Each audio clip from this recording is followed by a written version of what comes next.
Hey there folks, thanks for checking out our board game night. Today we're having a look at Heroes Welcome. This is from Pencil First Games and is designed by Mark LeBlanc and Eduardo Baraf. So to help me with this review today, I've got a couple of friends with me. I've got Dee, Carla, and myself, Jason. Alright, so what is happening here? Basically, what is happening is we are goblins in the goblin merchants of Dragon Reach. So I will be playing Misty Malletmouth. This is me, and the other guys will be playing their characters. Who are you, Dee? I'm Snod Shackles. Snod Shackles, and you, Carla? I'm Orza Ogrebait. Okay. So what's going to happen is we're going to try and make as much money, and more importantly, as much Vorpal pieces as we can to win the game.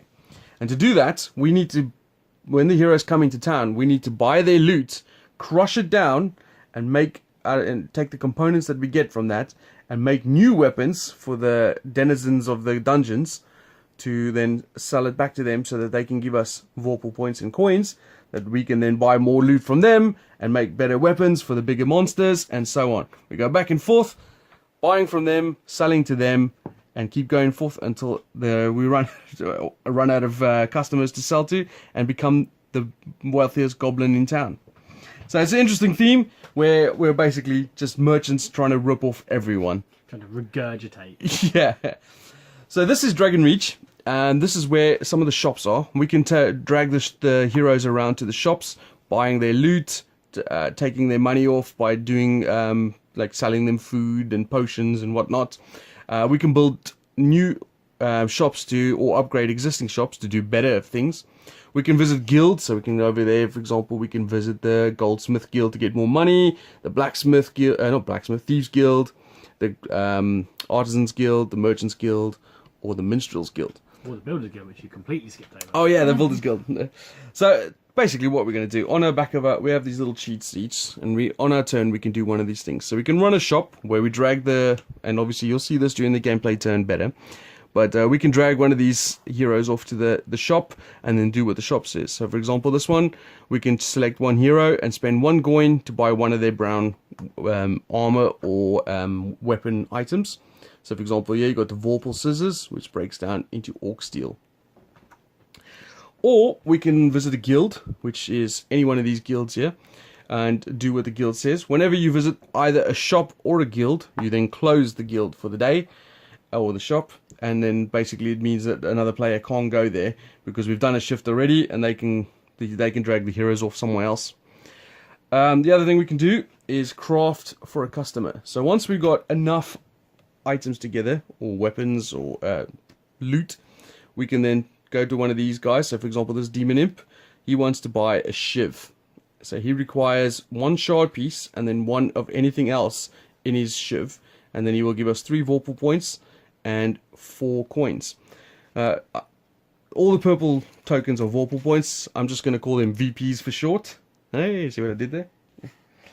And then the last thing we can do, which is call for a round end. Now I'll explain that when we get to the gameplay section, but that's basically where we send the heroes back into the dungeon to go beat up more monsters, get more loot, and we reopen the shop for them to sell more, buy more stuff from them, and get more money from them. And that's pretty much it. At the end of this deck here, the eager customer deck, there's a boss monster. When that goes there and it's flipped over, it tells you the game end, and then that will be when we tally up the points. On the back of our characters is some final scoring stuff, so you can, if you have any loot pieces left, you can craft 1 last item, and every 5 gold converts into 1 VP, and then there's a couple of tiebreakers which we'll go over later. That's pretty much it. Obviously the general idea is to just make as much points as you can by dragging the heroes around, buying their loot, selling the loot, and so on. So we'll go over more in detail when we get to the gameplay section. So we just get to that. I'm first player, by the way. Oh, and we also start off differently. I never mentioned that. So each character has a special ability. So for example, when I craft items, if I don't use any of the red shard, I get +1 VP point. We all start with a starting doodad, and that determines first player. I got the ring of going first. Everyone else just got plain Ethereum. And then depending on where you start, that's how much money you start with. Everyone starts with 2 scam cards. The scam cards are basically ways of breaking some of the rules. So if a shop is closed or you need to move further, etc. And then we also have a mastery that we're all good at. So for example, I'm really good at green shard mastery. So I'm level 1 green shard mastery at the moment. And if I make anything with 3 green shards, I get a bonus 3 VPs. And everyone else will have a different one. And I can go get more or upgrade this to make it a better level. So I can get more points for more green shards used in my weapons. Okay, I think that's the general gist. Let's get started. We'll be back soon with the gameplay.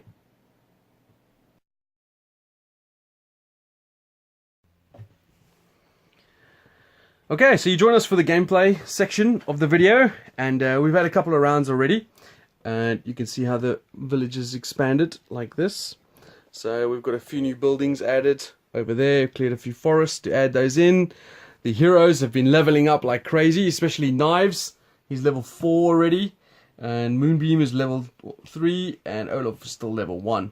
So they've got all the equipment. They've just come out of the dungeon. They've entered the hero town, or Dragon Master town, Dragon Reach town. I'll get that right eventually. The town of Dragon Reach. Yeah. And they are ready to sell their goods to us. These are the eager customers that are waiting some stuff. These guys over here have extra coins on them because I played bait and switch on them last turn. So they're worth an extra point, but they also require an extra loot or material. And there we go. So Carla's the first player. What are you going to do? I am going to... I'm going to go to Trapezoid Alley through using my Okay, so normally scam card. the heroes can only move along the road one space. So when they come into town, the flea market, the peddler, and the provisioner are the only ones available to them. But Carla's playing a free samples card, which allows you to move the heroes one space, even to a closed shop. So they're going there, and then as your action, you're going to move across into Trapezoid Alley. Okay. Or Trapezoid Alley. So just want to show them quickly. This allows you to spend 1 money to Moonbeam 3 times to buy 3 items. Okay, so I'm going to sell... I'm going to pay Moonbeam 3 to get 3 items, and I would like to have the Mace of Sharpness and the Crystallized Troll Boogers and the Jewel of Judgmentalism. You didn't want the Glaive Gizarm of Redundancies. Now you may have noticed we paid the 3 money to Moonbeam, so obviously she's just sold her loot in town to us, and that's building has been used and gets one of those. And now it goes over to me. I'm also going to play a card. I'm going to play Knucklebones. So this allows me to go into either one of the bags. So this is the loot bag, this is the trash bag. I'm going to go into the trash bag, and I'm going to replace one of their items. This is what Knucklebones does, with something that I'm looking to get rather. So I'm going to replace this flail of ineffectual gyration with a ring of visibility. Nice. That goes back into this bag. Yes, Oh yeah, now. Then I'm going to trade the sword of smartness. I can do this up to 3 times, by the way. I'm going to trade for... Come on. Ugh. The Marek's Ruby. And I don't have to do the same hero, but I'm going to do the same hero. I'm going to do Braces of Apathy. And that's going to be... yeah, I'm going to do that. And it's going to be replaced with Amulet of True Smelling. Well, that didn't work out in my favor at all. I was hoping to get some green gems out of that. So, that wasn't my action, by the way, as I just played a card. Cards don't take your action. So instead, I could go to the jeweler. Provision is interesting now as well, because there's 4 money on there. Yeah, so you can take Moving. just take 2 money straight from them. There's no... Oh man, they're so rubbish. I was looking for green gems. The jeweler allows me to spend 1 money to a hero as many times as I want to take the gems. So for example, I could go there and take those 2 red gems for 2 money. But I don't want to. The Curio Shop is probably where I'm going to go. So I'm going to go there. So I can spend 1 money to any hero as many times as I want to take only brown or metal items, armor items. So I'm going to go to Knives, as Knives has got a crap ton. I got 4 money. I'm going to pay 4, and I'm going to take all 4 of these items. This will add to my stash already. So as you can see, I've now got, if I can make it, I've got some orc steel, I've got some mithril, and I've got some ethereum to go with the mithril and orc steel I already have. And then that's my turn. Close sign on there. Looks like Knives was very popular after his last venture out. He's a machine, that dude. I'm gonna give him 2 more money. Let's take those 2. The Ruby of Ridiculousness and the Red Eye of Inebriation. Okay.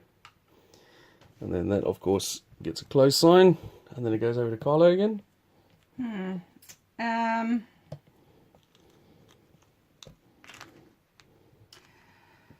going to play another card, which unfortunately is the same, or fortunately, I guess.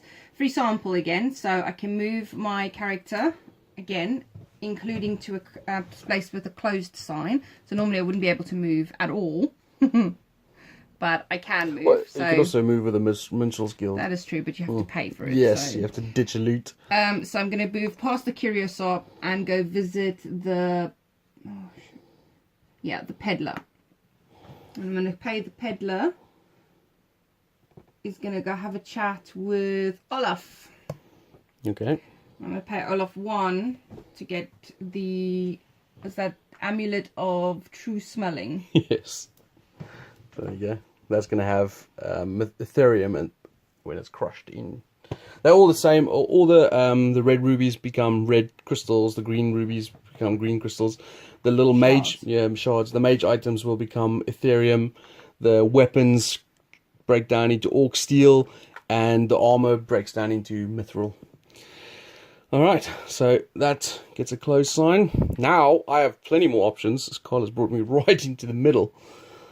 I could go sell some potions, but Knives does have. So he's got 6 money, so I could get 3 from him if I go to the provisioner, or. You know what, I am going to go sell some potions. I'll show you guys how that works. So, this, I can sell 1 potion to 1 hero, or any of the heroes, for 1 money each. But they can't have more potions than they have money and so on. So, I'm going to sell Knives 2 potions, getting me 2 money. I'm going to sell Olaf 2 potions, because the guy needs them. And I will sell 1 to Moonbeam. 1. So that means I've made 5 money off that sale, and it is closed. And you'll see during the dungeon crawl step as well what potions do.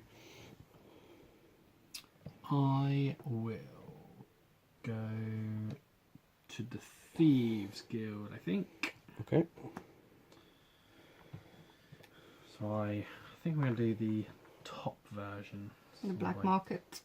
Black market. So I'll spend 1, 2, 3, 4. I will cheat because I only got 5 money. So I need that. You could go to the smaller one. To the, Yeah, I want 2. Okay, let's. So you want to go to the Goldsmith Guild to get some more money? No, I think I will still go. I think it'd be stupid to not do that. And I'll spend 2. And I'll take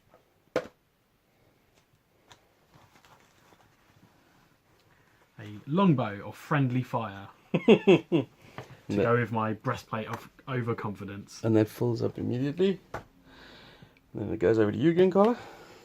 I'm going to go to the workshop, and I am going to sell to the cave giant. Okay, just 1 second before you do that.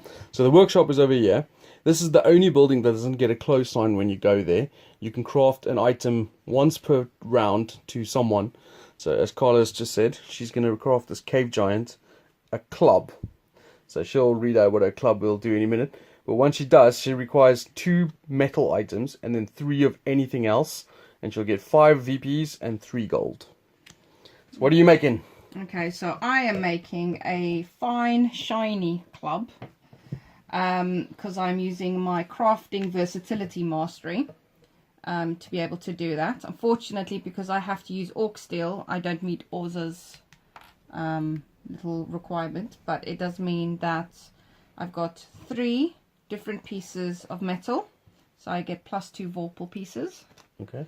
And 1 of each colour shard for another 2 pieces of Vorpal. So is that 10 altogether?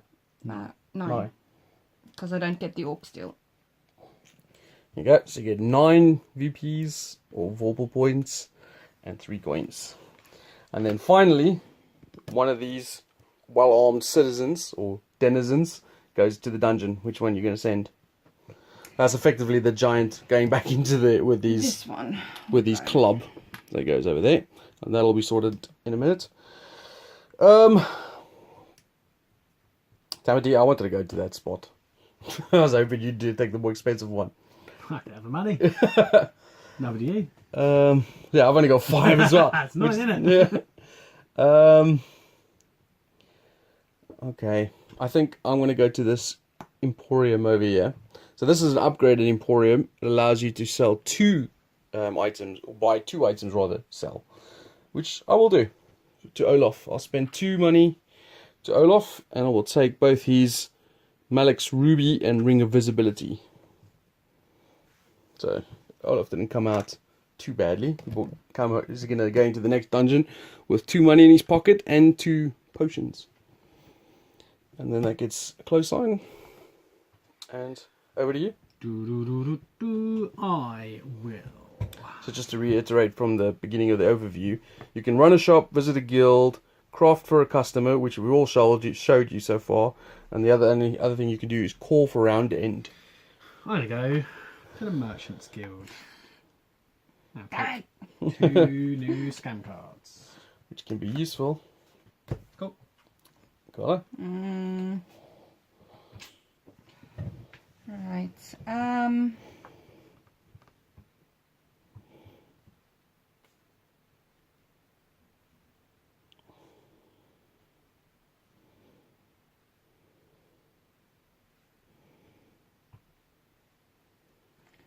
wonder. Give you a quick overhead look of the board so you can see what's still remaining. Obviously the closed signs prohibit us from going to those areas. So the only areas we got left is the Goldsmith Guild, the Builders Guild, we've got the more expensive Thieves Guild, Artisans Guild, Minstrels Guild, and then we've got a Rumour Mill where you can get cards from the discard pile back again. Flea Market where you can trade, which is only with Moonbeam. In fact, with no one at the moment, so Flea Market's dead to us. And you've got the Provisioner where you can take some money, but that's quite far away. I do have a lot of shards. I mean, the flea market isn't dead. It would be just a switch as opposed to Yes, a of course. two-way trade. It's not the greatest. That doesn't leave me a huge amount of choice. I think what I might then do is... No, that doesn't help me at all.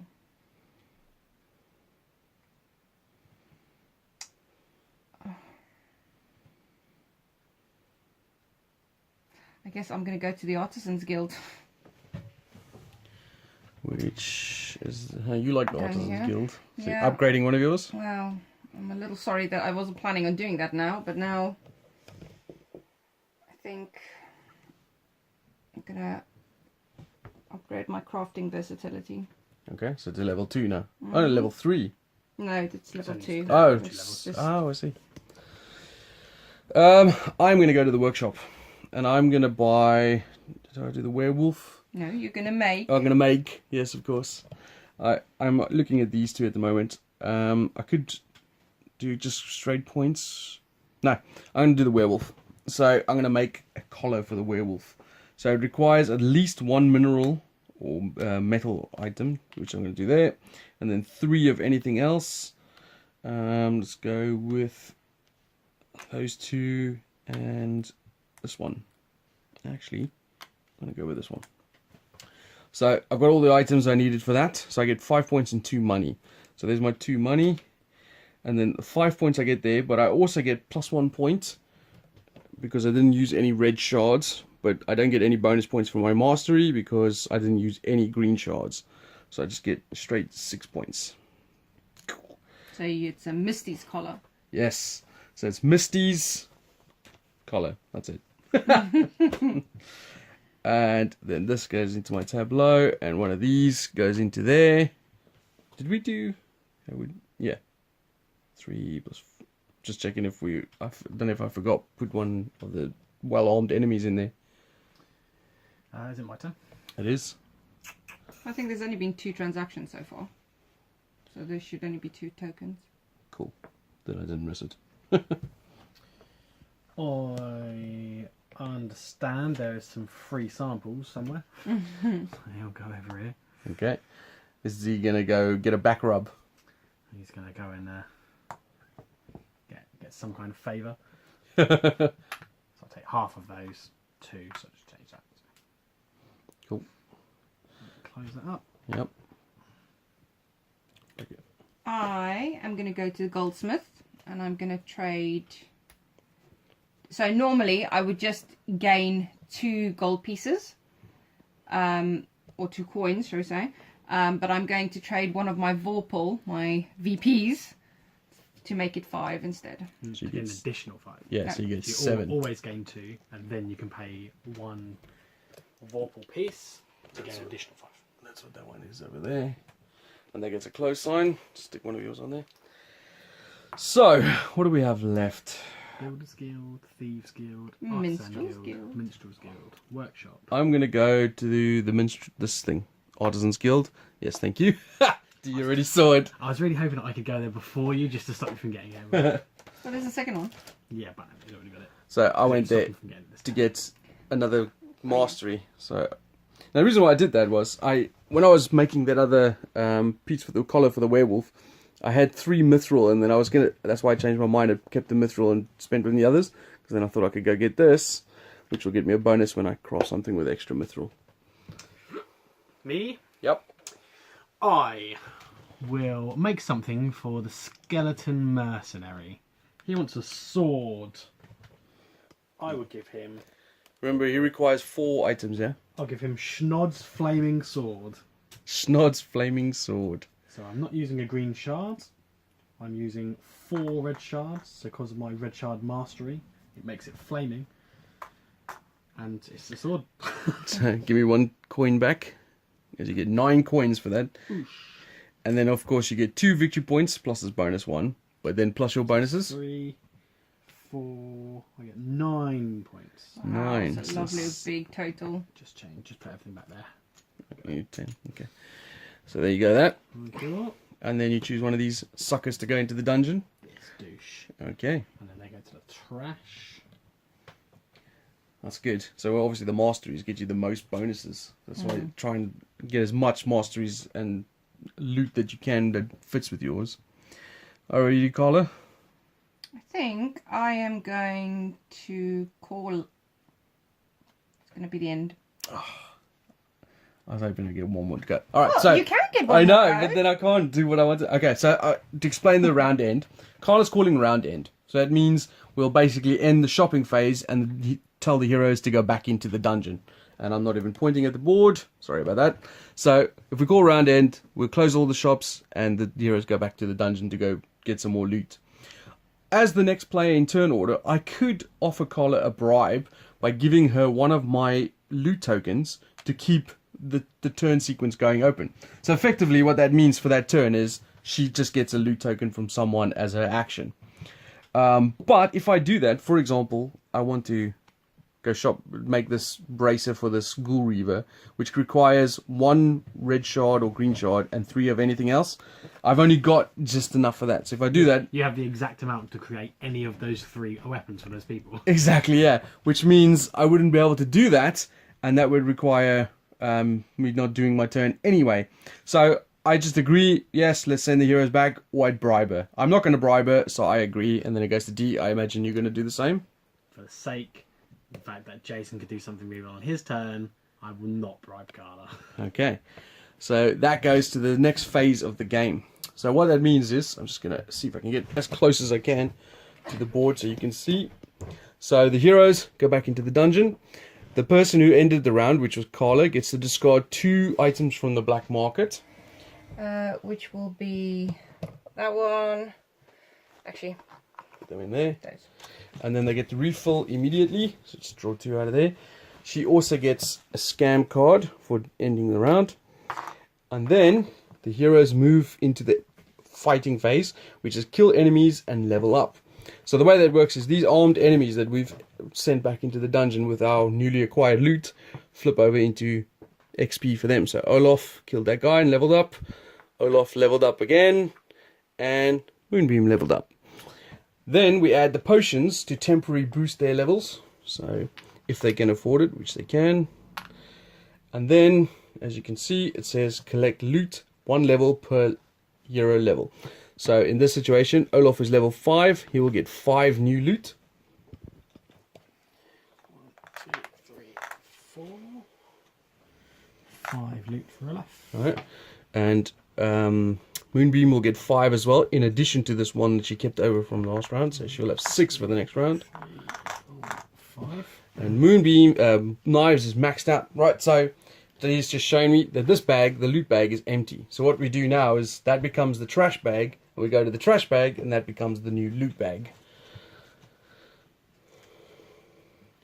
1, 2, 3, 4, 5, 6. Okay, so that's the loot for the next round. So that's where the heroes are going to come back to town with. So that was that section over there. Now we go to here. Open shops and guilds and return potions. So all the closed signs go off. Potions go back to the toxic pond. I love this little thing. It used to be a toxic pond, but we just changed the Z to an N, and now it becomes a tonic pond. No, it is a tonic pond. Don't tell anyone else. And then, once that section is done, we go to there. If there are 3 or fewer customers left, we draw 3 new customers. So we've got a vampire, a necromancer, and a demon lord. And then we expand the town. Carla is the master merchant. So she draws the top building tower and then adds this. So this one, a fact, shows you, this is the apothecary. It says it can only be built on top of the herbalist. And when you do, you add the alchemist, which we kept aside, into the building deck. So that goes there. So just shuffle that and add it in there. And then this one upgrades the potion. So now we can sell one potion for 2 money. And then, finally, after expanding the town, we pass the first player marker, which is the master merchant. It comes to me, and the heroes return to town. And that is a full round. And we go again. Keep doing the same thing we just did this turn. But as soon as the boss monster comes out, which is the bottom card in this deck, when he is serviced and given a weapon, this will go there. And then when the heroes come to the kill enemies and level up phase, it's game end. And we do final scoring. So that is pretty much it. We will finish off the game and be back with our verdict after this.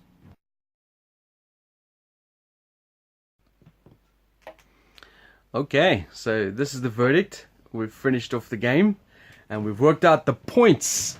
So, in 3rd place, still a podium place, is me with 64. Still a podium place. Last. It's bronze medal, man. I got 64 points. And in 2nd place is the man in picture with, what was it, 68? 68. That means Carla is the winner and the most notorious goblin with Notorious. 70 points, wasn't it? Yeah. Yes. On the dot. Yeah, so really good last turn for you there as well. Hey man, I didn't swindle anybody. I was just the best salesperson. What are you talking about? We swindled everyone. We're just not like Robin Hood who stole from the rich. We just Stuff from anyone. yeah, anyone's around. Basically arms dealers. Alright, so the game obviously ended when the boss was defeated. The boss is, you defeated him, didn't you, Carla? Where is Here he? So this is him. He always goes last. It's Asmodeus. And he wants to buy a legendary yarn ball. Legendary weapon. He's worth 10. I Carla, think it's Asmodeus. Asmodeus. Oh yeah. So it's actually, do you think it's the cat rather than the wizard in the background? Absolutely. Well, That's just his human. yeah, that's his pet. And then, of course, the final scoring stuff is you can choose one of these trinket, charm, trinket, or talisman. We all created a talisman on our last turn. And you can get your bonuses, mastery bonuses from that as well. And then you can convert 5 gold into 1 point. Then the person with the most points is the winner. And obviously we told you who that was. Alright, so that is a game played of Heroes Welcome from Pencil First. Let's have a thought and a chat of what we thought of it. How about you, Carla? As you're the winner, what did you think? I really like it. I like the theme. I think the theme comes through quite nicely. So, you know, anything. I mean, I don't necessarily need a theme. Sometimes mechanics are enough, but I think this works quite well with the mechanics. I like the look of the game. I like the artwork. I like the feel of the game, and I'm more of a solitary player anyway, so I quite like playing, you know, against other people, but doing my own thing. So the fact that I'm, you know, currently going around trying to do my own thing, you know, kind of affords me that kind of individual kind of pleasure of, you know, crafting a weapon. And now I've got my little stack of Vorpal pieces because I've done this one thing. So regardless of winning or losing, you generally get to do what you want to do. There's enough spaces to allow for most of that. Although I did seem to run into Jason. Well, it's interesting. There's quite a lot of, well, I didn't say a lot, but there's interaction in the game. You're basically obviously selling to customers before other people do. You're going to shops before other people do. You know, you're getting equipment and loot before other people do. And as Dee will probably mention in a minute, our characters had actually an, what do you call it, an opposite effect, where you were trying to get rid of green shards and I was trying to get rid of red. I didn't want to use green shards, but I had mastery in red shards, and Jason was the opposite. So whenever there was a chance to ditch like gems, it'd be a case of I'll get rid of the green gems, and then Jason would be like, well, I'll get rid of the red gems. We just continually knocking each other over, And that is why she won. Yeah, No, I just played the better game. So yeah, continue. You still... I mean, I don't know what else to say about the game. I think it's very pretty. I think it ticks all of my own personal boxes. You know, the artwork is funny. I mean, they put a lot of thought into little aspects. I guess it's the difference between a good game and a great game. I guess, you know, the personal effects, things like, you know, like a piece of Oz, you know, when it comes to the, you know, green shards, or, you know, The ring of visibility. yes, the ring of visibility. Those kind of personal touches of you know, comedy in it is something that is something that I quite enjoy. So while playing, when you craft a weapon and you've used specific masteries, like renaming it according to those masteries, just bring an extra little bit of fun. Of course, I probably suspect certain types of gamers will probably completely ignore that and just, you know, I craft a weapon and move on. But if you're somebody that wants to kind of, you know, immerse yourself in the game, indulge in the little quirks like that, I think it's quite fun. Yeah. Would you be able to rate it? It's a keeper. How about you, Mr. Dempsey? yeah, I like the game. I think it's quite good, fairly solid. The components look pretty good. I know, right? I think there's a few different strategies you can try and go down. I think with having, how many characters? Are there 5 characters? Yes. So if you play a 5-player, you've got all the 5 people. So because then they'll all have, I assume, one particular mastery each or something. So I think it's an interesting game that we had because of the dynamics of me and Jason being opposed. So yeah, I think a lot of what Carla said, I sort of echo most of the comments. I think when we say about the theme and obviously like saying what you're actually making, like I've made a fine, fierce, spiteful mace, for example. There'll be some people who should be like, nah, that's fucking stupid, I'm not going to bother doing that. I've made this weapon, I've got so many VPs, rather than I've done this and this has gained me so many Vorpal pieces. It depends on how you want to get involved in the game as well, and I think it's perfectly fine either way. But I kind of feel like if you had playing a 3-player and 2 people are trying to get into it and trying to just enjoy and have a laugh at it, and then you've got another person, it's just a case of, yeah, I'm doing this, so I'll spend those. It just sort of takes. I think away that person a little bit from it. that person will lose out a bit more. Yeah, because I think it is just kind of trying to be a bit of a fun element of the game as well. Well, because I think ultimately this is a family medium weight style game. Yeah. And what brings it out from an average game to a really interesting good game is the little quirks like that. You know, where you live. I think the idea of what we're basically doing as well is we're sending him into the dungeon with all these weapons. Like we're arming all of these creatures with these weapons, so these guys can come back and sell them back. We'll buy them off them for cheap, and then we'll go and like grind them all down and make more weapons. So we're just regurgitating all this. We're just getting loads of money from these same idiots that we keep on. And we're getting richer and richer. We're getting richer and richer, but obviously you've got sort of that cutthroat nature of actually I'll quickly run over to the Emporium and I'll go and do this with this guy before somebody else can. And I think goblin theme comes through. Being goblins, it's sort of you are a bit sneaky and treacherous. That's why I was disappointed I didn't have Molo here for this video. Yeah, he's here. One thing I know that I can't remember if you mentioned in one of the earlier videos, but we definitely mentioned it during the game, is the buildings. But when they go down, you've got the 3 trees that are in the place. And I know that we said that we didn't feel like there was much point of them being there, but actually seeing the game, I think there is a tactical element of it, because if you place it in the middle, it opens up 2 other spaces. What we ended up doing in our game is this one didn't appear until right near the end. So it means we were forcing people to walk one way towards more buildings or going the other way towards the other buildings, and you had to then use resources with the Minstrels Guild or using the scam cards to move across quickly. And I think that showed in that game, which maybe it didn't in the other games, because people didn't realise the tactical element of purposely just building on one side to not release more places, which possibly meant the Builders Guild then didn't get as focused on, because it wasn't a case of, well, there's loads of room to build it as well. Yeah. The scam cards are actually really interesting because they can make or break almost a strategy. Yeah, like there's a couple of times where I got to where I was really low on money, and if it wasn't for having the scam cards, I would have had to have passed really early, and that could have been a massive detriment. But because I had the cards, where it was like being able to move a person one place for free and then doing your turn, it allowed me to continue and gain more resources and still not win. But yeah, overall rating side of things, I would probably say good old 7. Yeah. I was just going to say as well, what I quite find interesting about the beginning of the first player can actually be like a sort of double-edged sword, because you get first choice of what you want to do, but because you only have access to these 3 buildings, unless you have the free samples card, you kind of like want to stall your turn. You're like, oh, maybe I'll go somewhere else and let someone else move. Go to a guild first. Yeah. I did that a couple of times. I was like, I really want to go over here, because I was trying to get as many of the red gems as possible. But I was like, but if I move over there, someone else can then get something even better, which is going to be great for them as well before I go and do that. So I was like, yeah, do you know what? I'll stall a bit and I'll go and do like a pointless artisan guild just for the sake of it, just to stop somebody else getting an extra benefit. Yeah, I agree. That's interesting.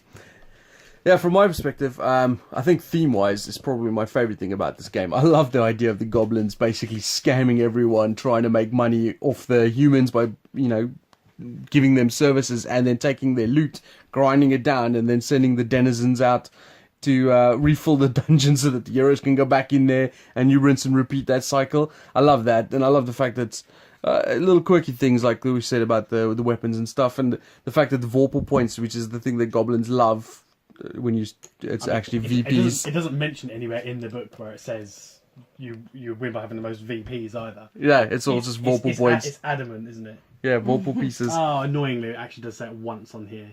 Player with the most VPs is the winner. Nobody had any VPs. Yeah. We had Vorpal points. So I quite like that. I think the components are really nice. I mean, these little close signs, totally, over the top in terms of, but I love it. It's just cool. It looks cool when you see the little close signs. The shops give you enough variety, I think, because they come out differently every time.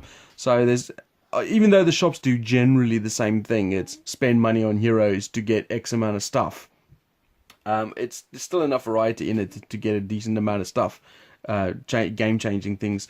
The guilds are quite cool as well, because the guilds allow you to, so that you don't get stuffed. If you need money, you go get money. If you need items, you can go spend money to get items.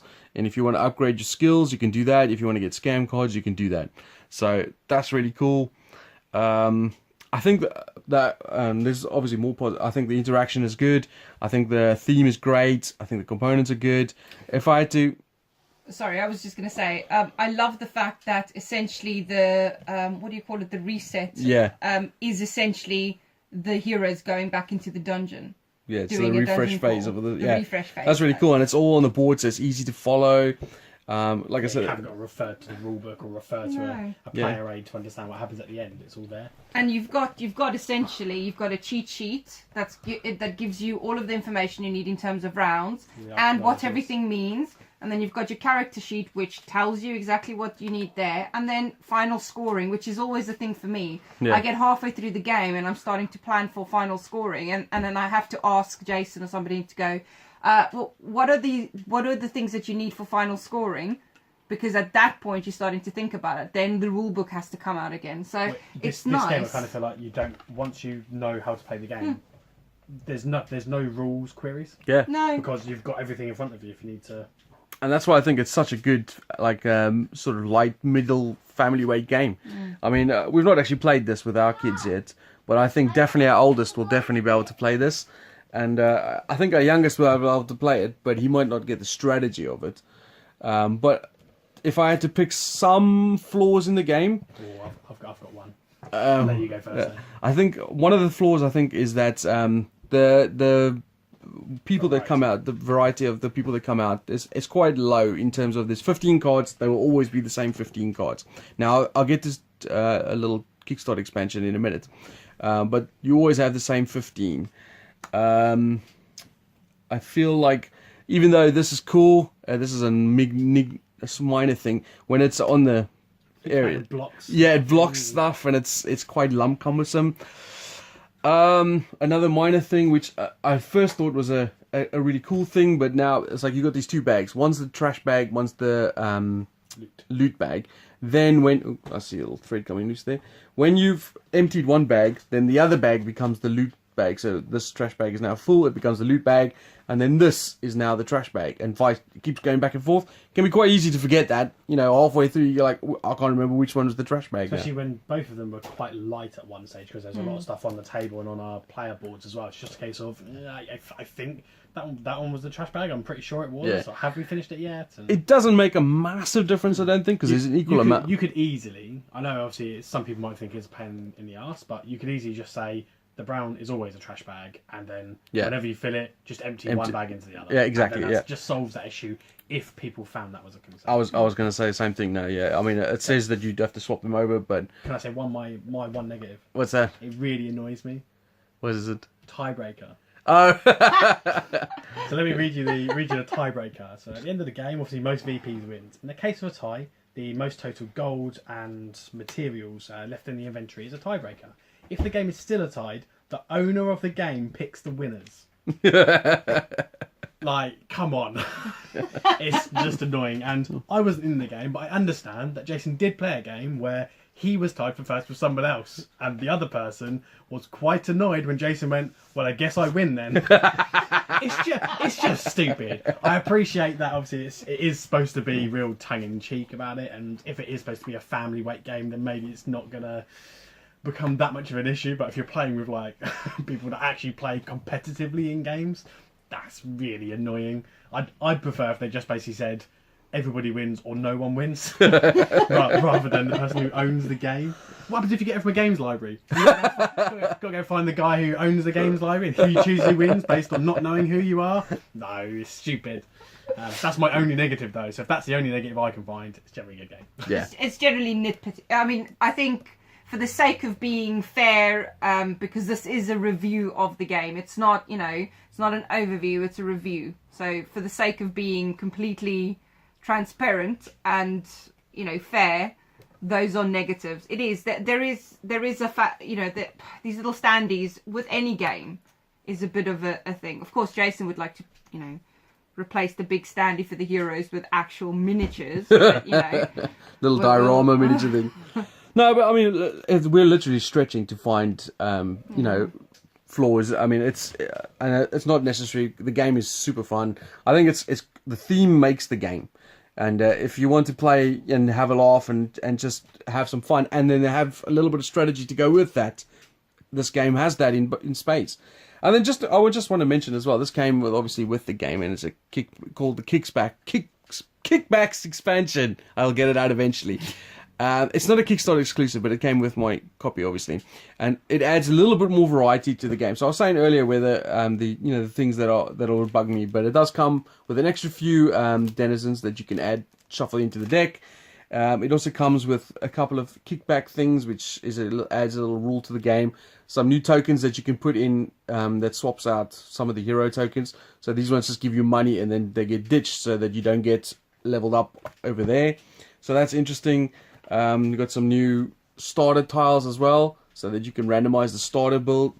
So there is some variety already planned for the game and coming out, and if you back the game, obviously, then you'll get that as well. So one of the negatives I was saying is that if you get the base game, that would be it. But there is expansion for that.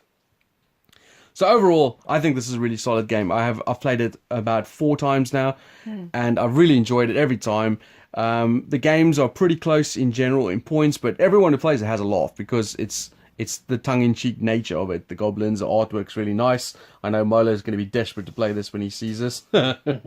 So I actually think it's a really solid game, and I definitely recommend if you looking for a medium to lightweight game, because it's not a heavy game at all.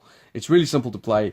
It does have some strategies, but if you want to play it, say with your family or with new gamers or stuff, this is obviously what Pencil First specialize in, then I definitely recommend it.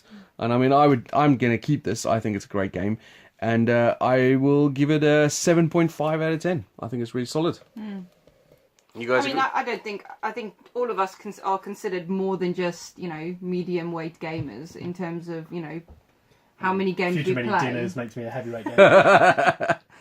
But I think yes, I think lightweight gamers can play this, but I think you can get enjoyment even if you are a more serious gamer. I think you'd still get enjoyment out of this. There's enough content and enough bulk to the game to entertain anybody. Yeah, I think what I like about it is the fact that you can add this to, like, say, a night when you have a dinner party or something, and you want to play with another couple. The theme alone makes it fun to play. Yeah. Because you could say to them, we're playing goblins, where we're going to buy loot of heroes and sell it to the villains to make more weapons for them. And like Jason said, I would play this with my 7-year-old. He's not the average gaming 7-year-old, but if your children are raised around games, that they'll be able to play this. Nathan will be able to play this. Yeah, he's not going to understand, the more intricate strategies, behind planning maybe ahead. But in terms of what you need to do, he will be able to play this comfortably. Well, there you go. So that's our thoughts on Heroes Welcome from Pencil First. We definitely recommend it. And if you liked the video, you can go obviously get a copy for yourself, as this is coming straight to retail soon. And thanks for watching. And obviously, if you're so inclined, subscribe and like the video. See you guys later. See you guys. Bye. Bye.